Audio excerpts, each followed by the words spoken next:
So my name's Simon Nightingale, and I'm a good friend of Noel and Carol's, and I am your Zoom host. Okay, so what we're going to do in a moment, I'm going to hand over to Noel to welcome you and introduce the launch, and then he'll ask me to read a passage from God, Land and Iron, and he'll explain the significance of what I'll be reading. Then we'll have a short session of questions and answers. Then Noel will invite Crispin Barker to read from Drogo, and Noel will again explain the context, and after that, more questions and answers. Then the party starts, and we have some champagne. If you haven't already started, you can if you want, but don't finish it before the end. We'll have our champagne and some toasts, and then some more general chit-chat. So at this stage, what I'm going to do is I'm going to mute myself and ask Noel to speak. Either Noel or Carol on his behalf. Right, ready to go.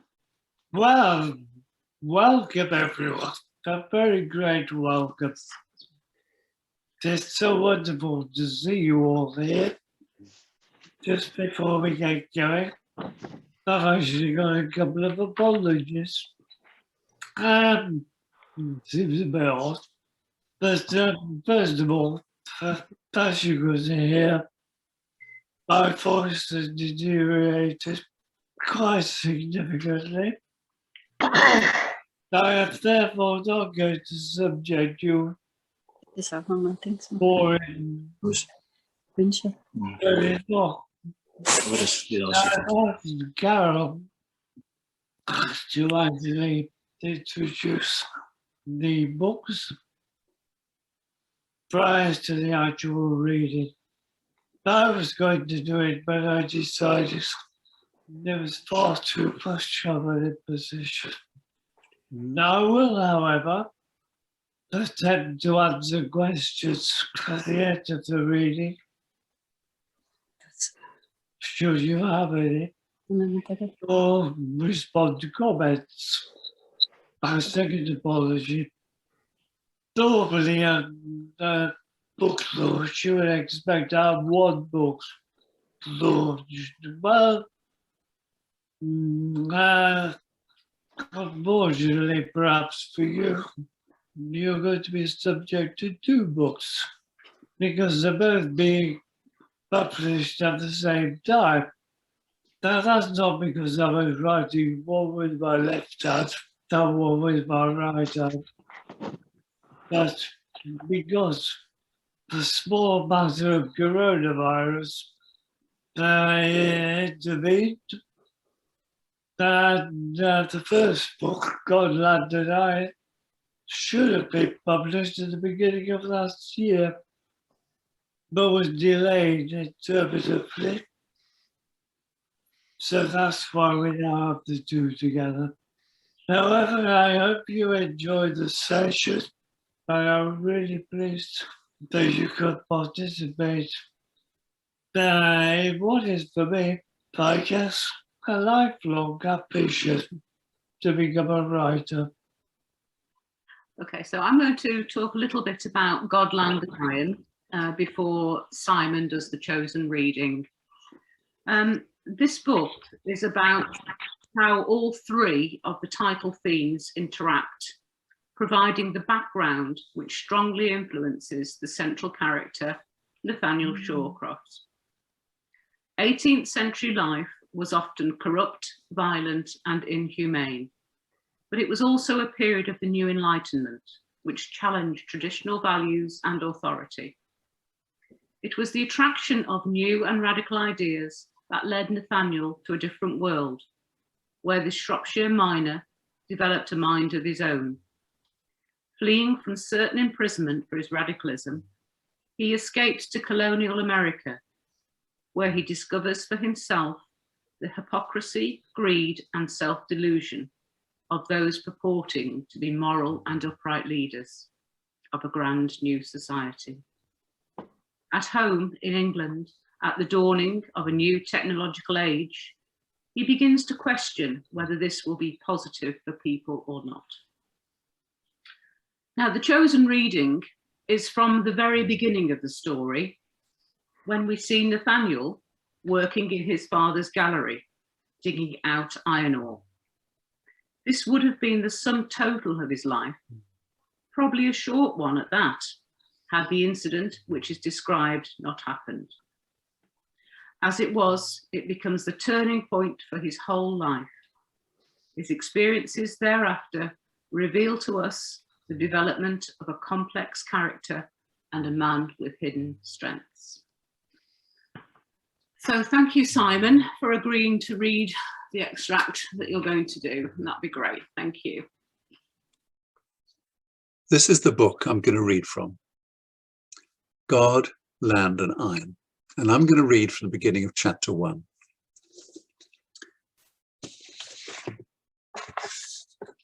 Nathaniel had got used to the dark, the heat, the ever-present pools of water. This was his world. For the past 10 years, he had known little else. Sometimes it was hot enough to imagine himself on a tropical island, a pirate hiding his plunder in an unmarked isle in the Caribbean. But at other times, he shivered all over from the icy air, as if he'd been caught naked in a wintry wilderness.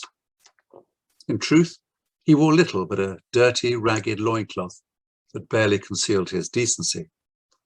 But so did everyone else, even the young girls who toiled in the pitch black, dragging their heavy loads from one dim light to another. For 12 hours a day, he scrabbled away at the face of coal or iron ore, careful to avoid dislodging one of the iron-hard wooden props that was his only defense against being squashed like a beetle between ceiling and floor. Now he hardly thought about it, except when part of an unsupported roof suddenly crashed to the ground. Sometimes an unwary miner, having sought a quiet place to relieve himself, disappeared in this manner, only to be missed at the end of the shift when the tally was taken. Instead, he looked for whatever glimmer of beauty he could in his carboniferous environment. Occasionally, the weak light from his cheap tallow candle, secured precariously on his cap, would reveal the outline of an ancient fern etched in the sleek ebony surface of the seam he was working on. How had it come to be there? There were also small insects or animals that looked like giant millipedes or pill lice, frozen in death, but perfectly shaped.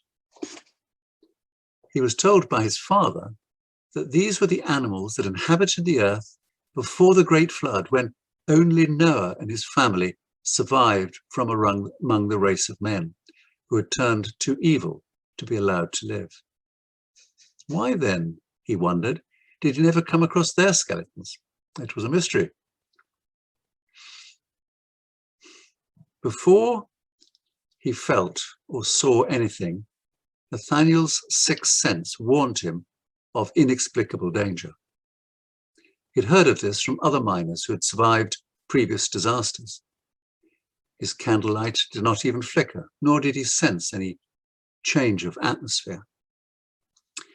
It was almost like when, as a child, walking through the woods by himself, he had a premonition of doom, and the hairs on the nape of his neck would stand erect.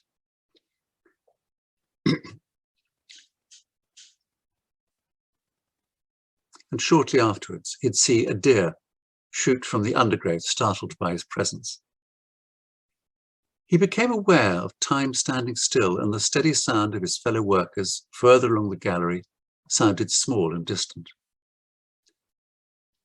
As he turned his head instinctively to search the inky depths beyond the reach of the yellow light of his tiny candle, he was overwhelmed by a surge of freezing subterranean water. It swept him like a rag doll in a raging mountain torrent, sending him racing along the seam, crashing cruelly into the iron-hard props which stood supporting the roof at every meter.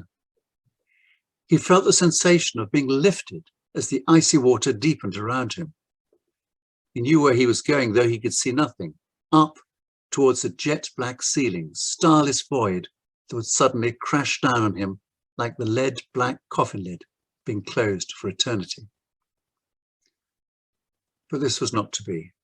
Gasping for breath and barely conscious, he was vaguely aware of helping hands trying to get a grip on his slithering body and limbs, until the searing heat of an acutely intense pain in his right leg became so powerful that he was lost to all consciousness and his mind drifted free, seeking release from his bodily trauma. Do you know, an extraordinary introduction to a book. And it makes me realize that I'm very glad I was a doctor, not a coal mine. Okay, any questions? Yes, Terry, unmute yourself. Yeah, I was just wondering, is the guy mining coal or iron ore or both? Well, the miners had to be ready to mine for both coal and iron ore. They did it both, and it depended what was available at the time. And that would vary probably from month to month or period to period. Okay? Yes, thank you. Any other questions? Colin, unmute yourself. Thank you. I very much enjoyed reading the book, Noel. You've done a brilliant job, and it was a great read, and has prompted me to do more research about a lot of things that I didn't know about. I wonder, was Nathaniel Shawcross based upon any particular person who actually did go to the Americas? Was there much toing and froing in those days, or is he completely fictional? He is completely fictional. There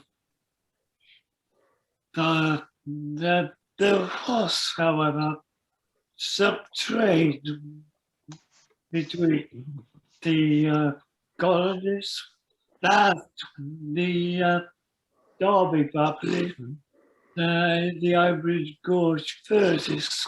They did import some very high quality iron ore from the area, but of course, as you will know from the reading of the book, this was a very politically unstable time where the colonialists were challenging the right of the British authorities to continue to be overlords of them.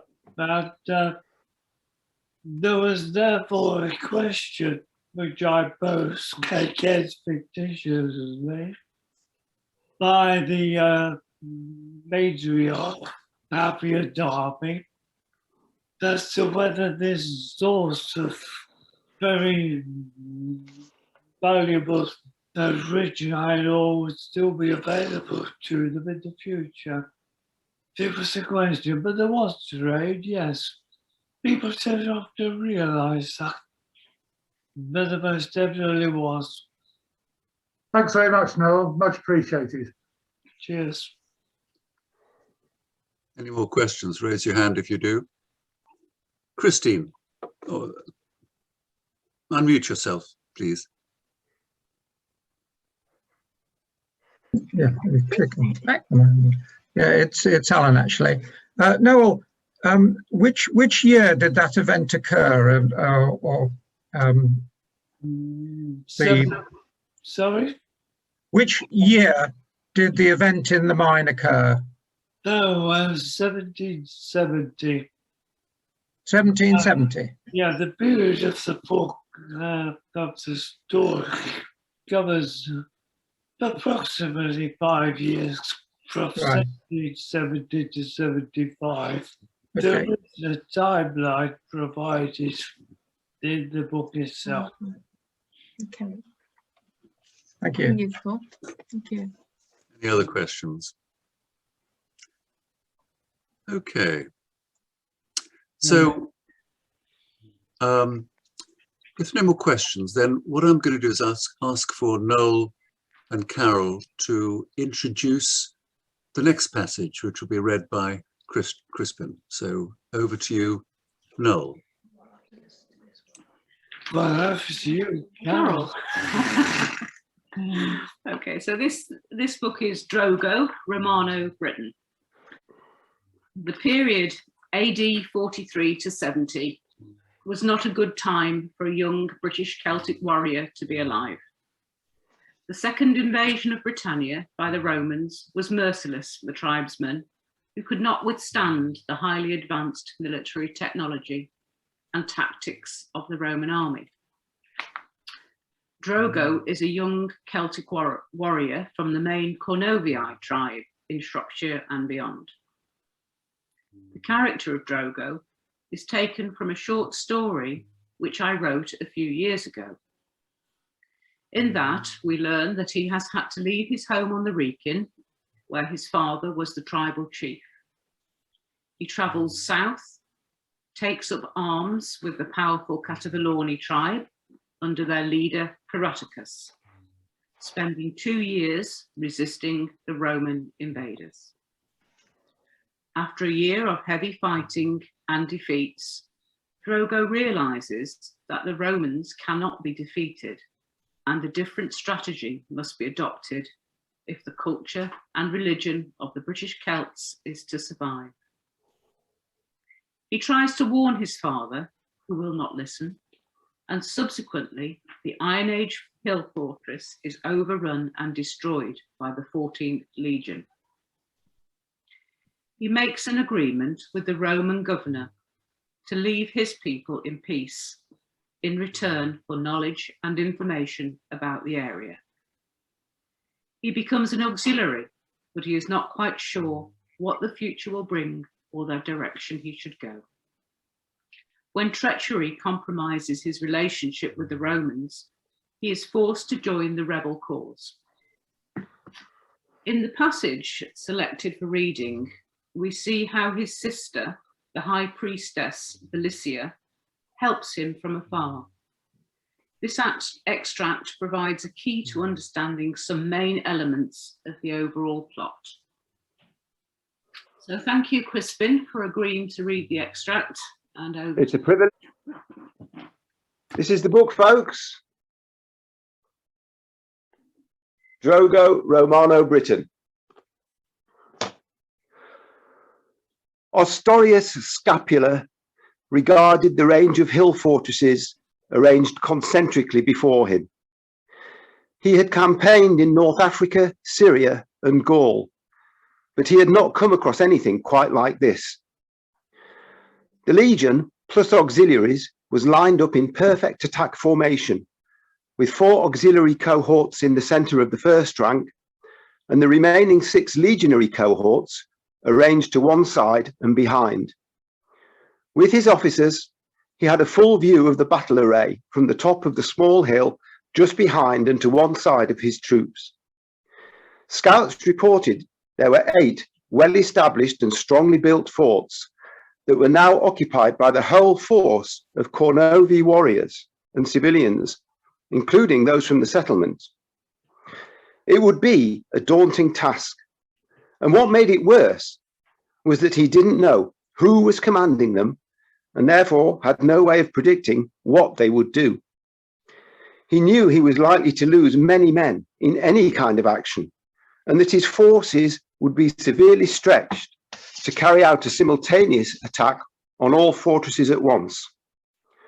It was clear the Britons would not come out of their strong positions to attack them.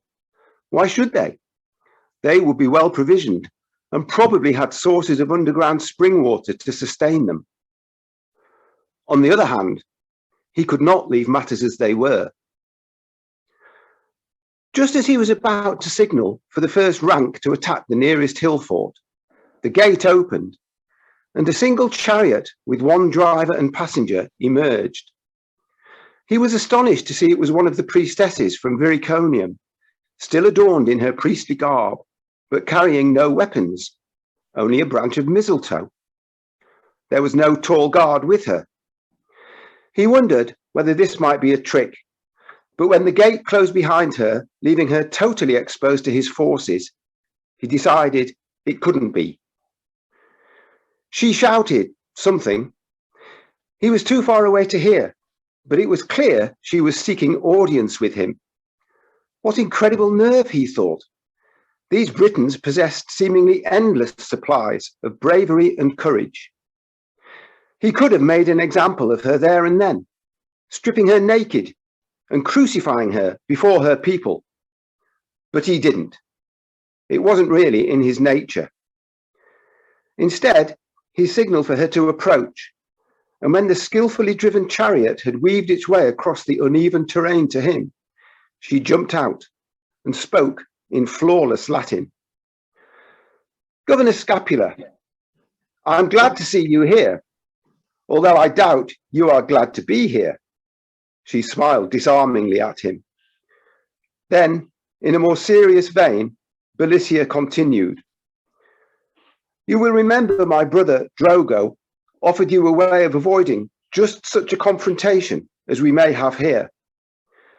I know you think because you've been told so that he is a traitor and now rides with Caraticus against you and all Romans. I have to tell you, this is not so. It is true he is with Caraticus, but as a prisoner, and if they refuse to rise against you, they will all be executed. Fortunately, he was able to get a message to me, allowing me and my people to escape north. You cannot deny that had you found us at the settlement, you would have reaped your vengeance upon us after the battle at Caer Caradoc. Here is his personal amulet, which was sent with a message that under no circumstances should the Cornovii take up arms against you. All we have done thus far is to protect ourselves, which we will continue to do from our fastnesses here.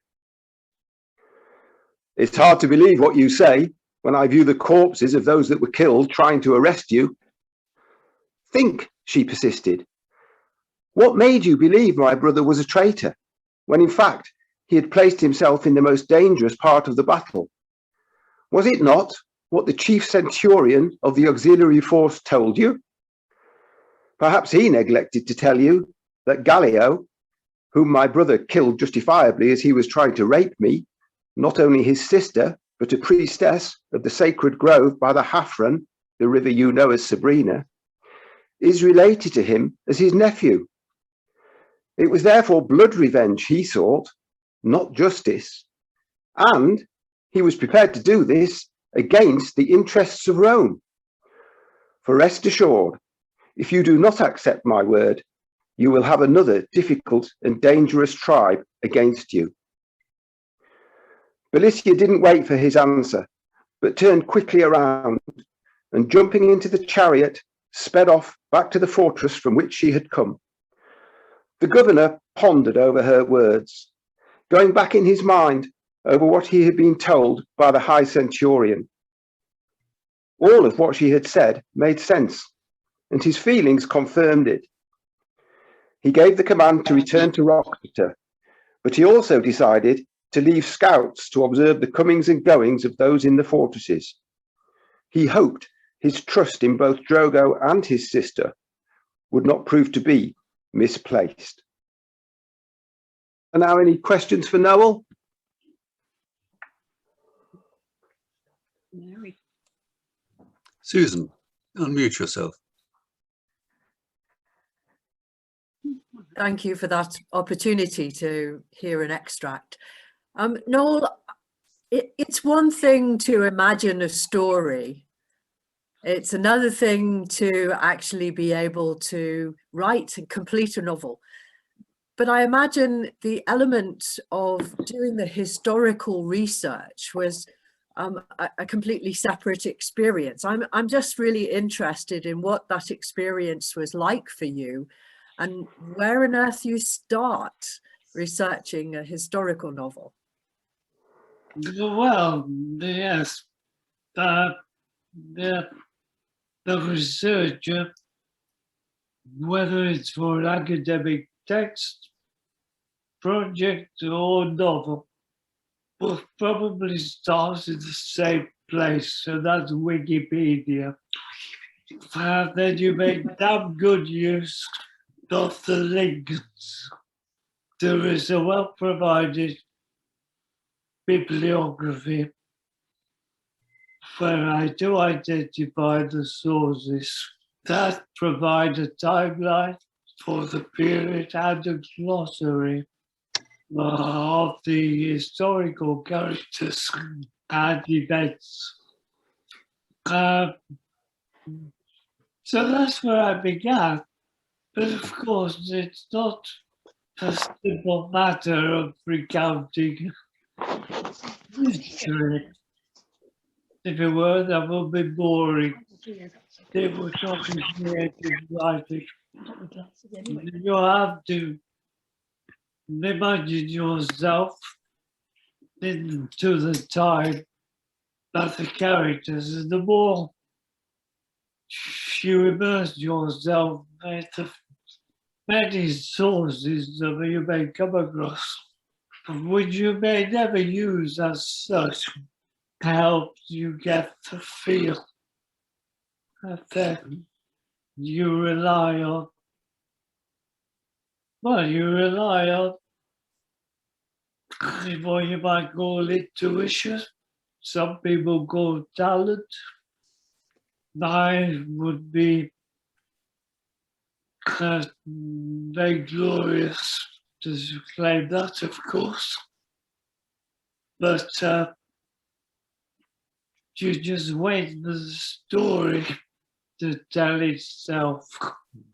Once you've got the characters, that they do begin to take life, then you know you're right.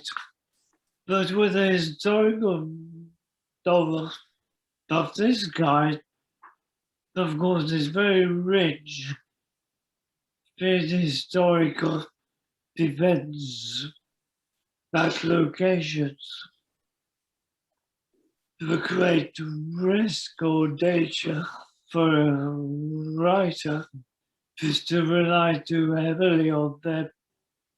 You have to allow yourself more, allow the characters of the story to evolve naturally. So I hope I've done that. Does that answer your question, Sue? Well, I'm sure we could talk for hours about this, but yes, thank you very much, Noel. Cheers. Any other questions? Raise your hand if you have a question. There was Oh something. yes, Christina. Well, unmute yourself. That's Yes, I'm sorry, I just remember how to unmute myself there. Thank you. No, that's lovely. Thank you so much for sharing this. You started to talk about character, and I started to wonder, were there any characters in particular that you had a sort of soft spot for, that you, when you were writing this, you sort of thought to yourself, oh, you know, you felt maybe an affinity with them, or maybe some sort of interest somehow? Well, obviously the main character, that's a given. I think I became quite besotted with his sister, Patricia, yes. But there is another character later on in the book who you haven't heard of yet. One of the prompting us, one of the Roman governors, not Roman governors, one of the senior officers of the 22nd Legion, which I think was based at York, Deborah, and he becomes involved with and subsequently very friendly with Drogo, has turned out to be a very useful ally. Okay. Thank you. Any other questions? I thought I saw Me. one somewhere. I'd like to ask. Oh, right. Oh yes, Christine. Me, Carol. I'd like Oh, to- Carol Camel, ask a question. What authors have influenced Drogo, do you think? what influence from other authors would you take? Maybe, was it Cornwall? Any other? Well, you mean the book itself rather than Yeah. showing as a character? Yeah. Well, there'll be quite a few attempts to write historical Roman novels. I think Rosemary Sutcliffe, but that was mainly, well, it was almost a young person's book, The Eagle of the Night, which I think is a little bit superficial. In this novel, I wanted to present something a little bit deeper, but not too deep as to become academic, nor to put off the general reader. Not Bernard Cornwell, so I don't, I mean, he's a good entertaining read, but no, he's middle-brow, and I find him rather tedious after a while, so no, I wouldn't say him at all. It's just that we've spent so much time poring over the manuscript. I don't really feel I know the characters that well. I've looked at so many spellings of Catavalorni and Canovi, you know, I know all those, but I don't really know the characters particularly well. But I'm sorry about that. I'll have to read the book now. Oh, horrors of horrors. Yeah. Barry, is it someone? Other questions? Raise your hand. Yes, John, unmute yourself. Hi, Noel. Hi, John. We've got the book on order and we're really looking forward to reading it. I just wonder whether you could say something about that glorious shield that sits just behind you. Ah, yes. That is actually the Latin scutum. That's the design on it is the standard design used in the Roman army for over 400 years. Of course, you cannot, it's a symbolic drawing of the Roman eagle, and it's absolutely splendid. I actually obtained it from English Heritage because I did a gladius, but we haven't got that show. We didn't think I could stick it anywhere. Thank you, Noel. You're welcome. Russell? Yes. Our Green, I don't know what your name is, I'm sorry. Unmute yourself. I do. Hello, can you hear me? Yes.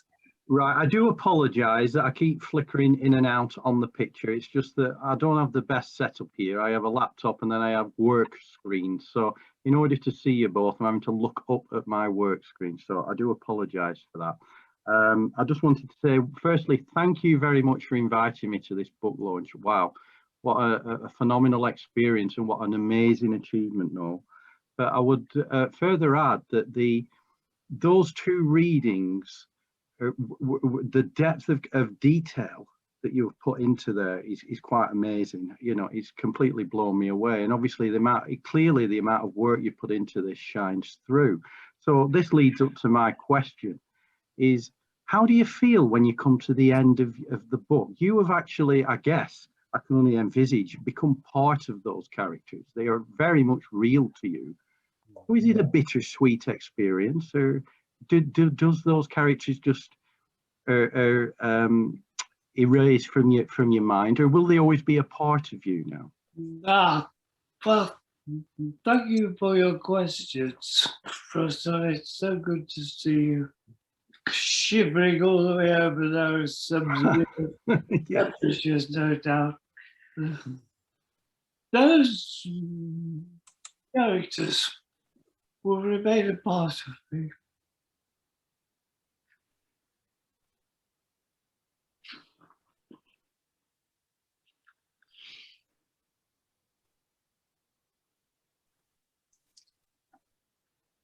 Okay. When you get to the end,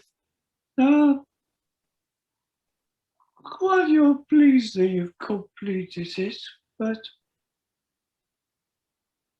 when you've completed the first draft, there's a hell of a lot more work to do. And that's when I rely on people like Crispin, who helped enormously with both books, in fact, for proofreading, then with grammar, that even questions about plot, characterization, and the whole experience has been an absolutely fulfilling one. But I have created something I hope that will last well beyond my time. Yeah. Well, it will certainly do that. Any other questions or just comments or things you want to say? Anybody else at this stage? There'll be more chance to talk later as well. Yes, Christine Bain. Unmute yourself. Unmute yourself, Christine.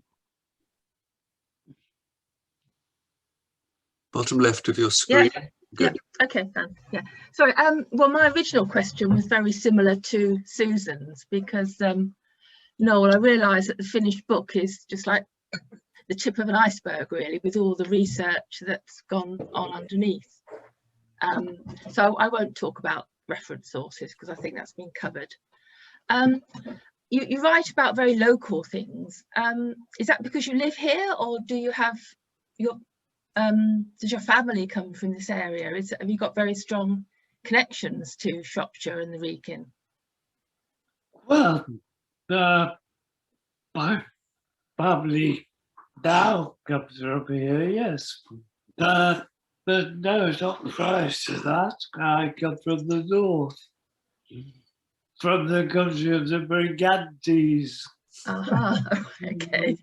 Learn about when you read, well, if you read Drogon. But no, I've lived here for nearly 40 years now.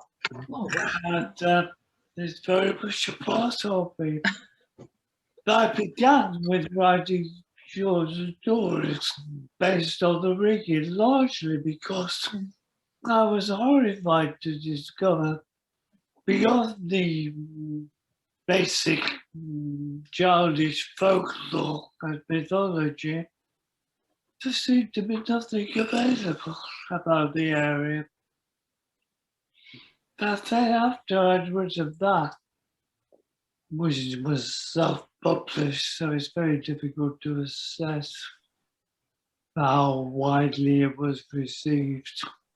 I thought there should be another one. And I planned to write a second volume of short stories, but when I started on the follow-up to the Rovers plot, I discovered it was much deeper and broader than I realised. So we got the novel from it. But the other one, the other book, of course, that was based on Roxeter and Bericonium, which was just up the road. I didn't realise where the name Bericonium came from until I did the research. But Fury was actually the chief of the Cordovians, Drogo's father. He was a real character. the settlement that they established after the destruction of the Iron Age fortress by the river, which we're all familiar with, was named after him. Now, the other book, of course, is based on mainly Goldbrook now, and really the origins of what we call, what everyone knows to be called, the Industrial Revolution, with the building of the iconic Iron Bridge in 1775, when it was finally completed. But the planning for that was much earlier. But when I started to look at it, I was curious to discover just how people's lives were being affected by this incredibly rapid changes, a massive increase in population. Mainly was the main centre. Goldbrook now was just an industrial outpost. At the time, the Iron Bridge didn't exist. Then I discovered how rich the area was. The new religion, if you like, the evangelicals, developing in the Church of England, they were highly critical of the corruption and ossification of the Church of England. John Wesley came to the area quite a few times to address people. He was invited by the very charismatic local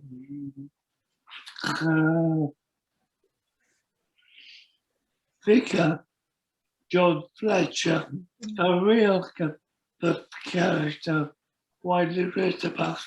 And I was lucky enough to discover a basic source for PhD research paper presented at a conference of, well, it was not just interfaith, it was actually about women and not religion at that time, and it was organized by the Wesleyan Church, and they proved to be an extremely valuable source. I never heard of John Fletcher, but in fact he was Jean Flechier.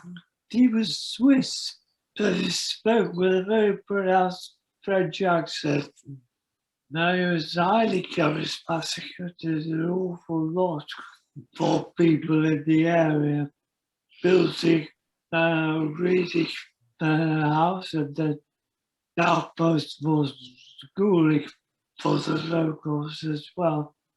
But there's another great influence from a religious source too, with the Quakers. And of course, that's where the Derby family figures significantly, because they were the chief leaders of the local Quakers. Papier Derby was one of the foremost, as she actually spoke out in meetings at a time when women were usually ignored and elbowed aside. But not naive as she was, nor was John Fletcher's wife. That when he died, she took over a lot of his missionary work and travelled up and down the length of England at the same time. So I found that mainly of Goldbrook now in Shropshire, this pathetic little backwater that most people have never heard of, was actually far more significant historically, that socially, that most people would know. That's one of the things I wanted to bring out. I hope the book does justice to it. That's fascinating, and I really think nobody needs Wikipedia when you got Noel. I mean, he just knows everything. I could listen to you for hours. You're a real polymath, a Renaissance man, a product of the Enlightenment in so many ways. So I think at this stage we've reached what you might call party time. So those of you who haven't opened your champagne, and open it now, pour yourself a glass, because in a short while I'm going to make a toast, a sort of multiple toast. You see, I'll just talk while you're getting your champagne ready. Most normal people, when they get older, okay, they wind down. Most normal people with limited mobility become resigned to doing just a little. I don't think Noel's normal. Thank God. I mean, you know, he is. Carol agrees with that. She doesn't think it's normal either. Okay. I mean, today we've learnt about 2 new books, fascinating books, written the hard way. And if you've seen Noel writing with his lips, nothing else, it is an extraordinary endeavor, a combination of human fortitude and extraordinary technology. But he's been writing for years. He's been writing poetry for years. I've got a book of his poetry here, including some books, some wonderful poems about what it is like to have motor neuron disease. And that was very moving and illuminating. I'm a neurologist, so I sort of come to it from a slightly different perspective, but to hear that was extraordinary. And as you know, he's also produced, he was talking about it earlier, this delightful book, this delightful book of short stories about the Wrekin. Really interesting, informative, engaging, amusing, and very moving at times as well. But the book that really knocked me sideways is this, Hard Day's Journey into Night. And this is an extraordinary book written by an extraordinary man about an extraordinary man, going from his early childhood in New Zealand through a fulfilling career in further education and his life, a full and very active life with Carol, who's been central to his life, and without whom he wouldn't have achieved very much at all. It's a book that underscores Noel's resilience in the face of a problem that would have crushed us, I believe. And a book illustrates his strong moral values and his determination that has led him to take on the highest courts in the land over basic human rights. So at this stage, I'm going to launch a multiple toast. So raise your glasses. So this toast goes to Drogo, okay, and to Nathaniel and the books we've just launched. It also goes to the wonderful author, Noel, and his equally wonderful wife, Carol, both of whom I'm proud to call my friends. It also goes to you lot, his friends and family. And lastly, it goes to Noel's next book, to Noel. To Noel.